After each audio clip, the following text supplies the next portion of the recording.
and want to indicate that our overall convener yesterday went at length to outline the various areas of specific interventions. So we'll deal with aggregate questions that we think can be considered going forward. But we just want to start by indicating that from the platform that we have, a man called Lenin had once said that there are decades where nothing happens, and there are weeks where decades happens. This is a period that we have that if we don't act quite quickly on many of the proposals, we will lose massive time, and time is not recoverable scientifically. And therefore, we should not miss these opportunities that we have, that those that we have missed have inflicted massive misery on our people, and we can actually embrace our common prosperity as a country by taking bold leadership and taking bold decisions to move forward. We want to indicate that there are many things that the brain trust that the president has established should consider going forward. For instance, we have massive unemployment, particularly amongst our youth.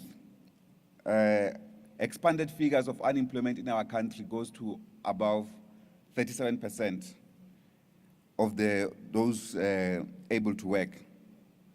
These figures are quite staggering. It actually means that a lot of our people live without the dignity of income. They live in misery and indignation of unemployment. We think the brain trust and the thinkers in this process should consider deeply the exploration, even the creation of a mental shift, as well as an operational shift to create a 24-hour running economy. What do we mean by this? First, we need to increase trading hours, including government services. Government can start slowly on a number of various departments where they can increase operational hours. Even consider creating 2 shifts. The teams can go and crunch the numbers of what this means regarding finances. But it's not just one section alone, it's many others. We could license differently. For instance, create a new regime of licensing for enterprises, for malls, for certain shops in the CBDs to sustain our communities and create living economies. And also we need to unblock bureaucracy as well as provincialism in our services to the people.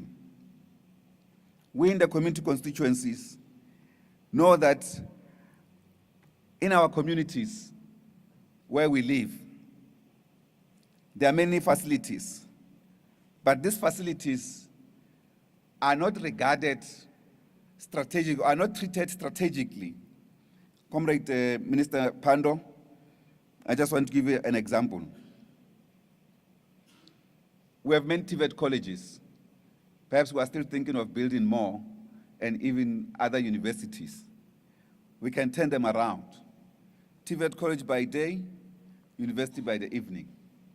Even in community high schools, it's a high school by day, a community skills training center by the evening. So we just need to shift our paradigm thinking regarding how to use public amenities and facilities, rather than keep on looking for new institutions, new buildings. We think that an achievement is literally the creation of a particular or building of a building and so forth. In the mass training programs in our communities, for instance, we can train people on very soft skills. These are not complicated skills, particularly for our people in the townships and the communities. Proper cooking, how to cook, sewing, and many others that we can actually use during the evenings in our various centers. We need also to build the capacity of the state, because the state cannot just be an institution that oversees the operations of others, but takes a mandate from the people. And when we have seen recent community protests in many areas, it's largely because even where the state has made some interventions, it has relied on the efficiencies of those who have tendered services from the state. In a way, we are also calling for the de-tenderization of the state and the stopping of the fragmentation of the state institutions, as well as a massive attack on corruption, particularly in the public service, as well as in the private sector. We also want to call for the creation of a South African sovereign wealth fund, which we think is important, as well as the renationalization of Sasol and ArcelorMittal, or the imposition of windfall tax in the two institutions, and as well as the reversal of the VAT. We also believe that it will be important to reverse or to expand the mandate of the Reserve Bank, which could include industrialization, job creation, as well as economic growth. We think that job creation is a major imperative for the country, and an institution as the Reserve Bank cannot just exclusively focus on monetary policy. It should also focus on employment policy, and it can actually make major interventions in driving that. In that regard, we need to explore tangible stimulus packages, including real quantitative easing measures, or that is quantity easing measures, and even pay off some of the state debts that are in rand denominations. This has been done by many other countries, and they've protected their economies, and therefore we don't understand why this matter cannot be visited in our own country. We also want to call on the government, as well as all of us, to ensure that we safeguard the well-being of our citizens, and government to put moratorium on evictions, particularly by banks, and even, to some extent, municipalities, and guarantee security of tenure and tenure rights for our people. We should make it difficult for a person to be evicted from their houses. In that way, that's how we can entrench security of tenure of our people.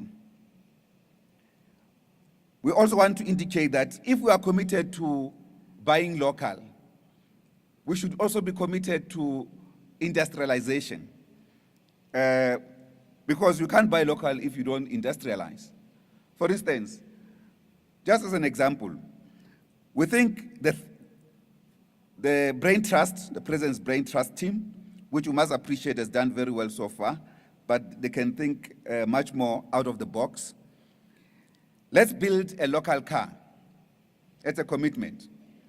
We have platinum. It's a major component in automotive sector industries. We also need to protect our platinum. For instance, can we follow the OPEC model and have our own platinum protection model where we can also set the price? Every one of us here is worried about the increase of oil, petrol, and everything else, precisely because the OPEC countries literally decide how much petrol or oil they need to put into the market. So we can do so with the strategic mineral that we have. We can anchor a process of collaborating with other countries that have got huge deposits of platinum, and also use it effectively for the country. In this regard, we have DINEL, that is a state institution that is able to make aeroplanes, that is able to make military vehicles. We just simply give them the mandate for development of commercial vehicles. There's nothing secret about these old cars that have been developed. The Americans have proven to us, for instance, they put the Hammer into the market. It was a military vehicle. They simply commercialized it after a while. It became popular worldwide. We can do so in our case. That in that way will also be impacting on industrialization. We should also build, we support the one as well on building furniture making plants. But we want to indicate that if we can't just make this statement, bold statement, that we will procure furniture local, and it only happens after 5 years. We need to start a process of funding a furniture industry as government. Of course, business can come into the party. Market has already been created in this regard. And we also believe we need to teach digital education in our schools. But if we're going to roll out such, because otherwise we'll also be left behind by many other countries. I went to one country, 7-year-old children in primary school were learning robotics. And I was extremely surprised that I thought sometimes you can have a confusion to introduce decimal factors to very little kids. But they have no problem. They can read the 1, 2, 3s, but they also know how to read from 0. So this is very important, because in decimal factors, reading from 0 means something else. It's the starting button. So therefore, it's very important that we look into that, but also create manufacturing capacity for our country. We have institutions of research that are developing many other interventions. We don't have a local cell phone. We don't have a local computer. We can build that. These are things of the future. We can't continue to procure them from outside whilst calling for buying local. We also believe that we need to explore other interventions regarding, I'm given a note here. Yes, my time is up. 1 minute. I'll just jump some of the things.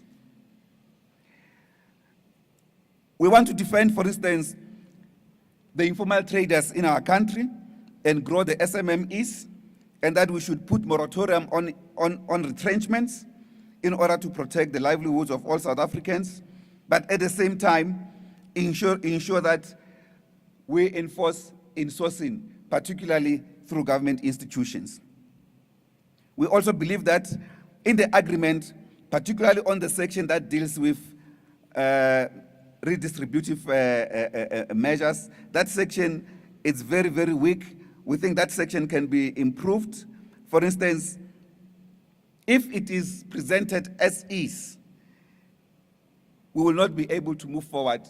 It remains untransformed, and it will keep colonial and apartheid status quo, and it will render this agreement elusive. We think that section needs tangible targets and agreement, and it must have transformation targets. It must also impose sectoral targets on jobs, on cooperatives, on enterprise development and support mechanisms to sustain possibilities of these institutions post the summit. And we also believe that we should impose penalties, particularly on those in the government that do not pay SMMEs and cooperatives within the government-agreed 30-day period. Again, we also believe that we must make South Africa a construction capital of the continent. We must commit to build and improve rural roads, particularly, or build rural roads that not necessarily do not exist in the villages, and in the process of building rural and village economies, as well as township economies, and also improve township roads. Mayor Masondo in Johannesburg showed us that this is possible. He initiated a process in which they tarred the entire Soweto. We can do so, and it has a huge impact on the health of the people of Soweto. And we also believe that we support the question of building more dams. We are a water-scarce country, but if you live from the Free State after the Harib Dam, the Orange River flows fresh water right into the ocean. These are real questions that we need to respond to. And in that case, it will also support the agricultural programs as well as rebuilding agricultural colleges in different communities that will actually sustain water capabilities of our country. Lastly, we just want to indicate that South Africa, it's like a ship in the ocean. This ship is in stormy waters. All of us in this ship must work together. The community, business, labor, government, all of us. If we do not work together, we will all perish in these stormy seas. So there's no convenience to blame one another. We need to come together, or otherwise, what some of the people in the community calls subjective factors, that is the masses that have now begun to be upset by lack of decisive leadership, they will overpower us and they will set their own rules. And in that case, we will all perish. Thank you very much.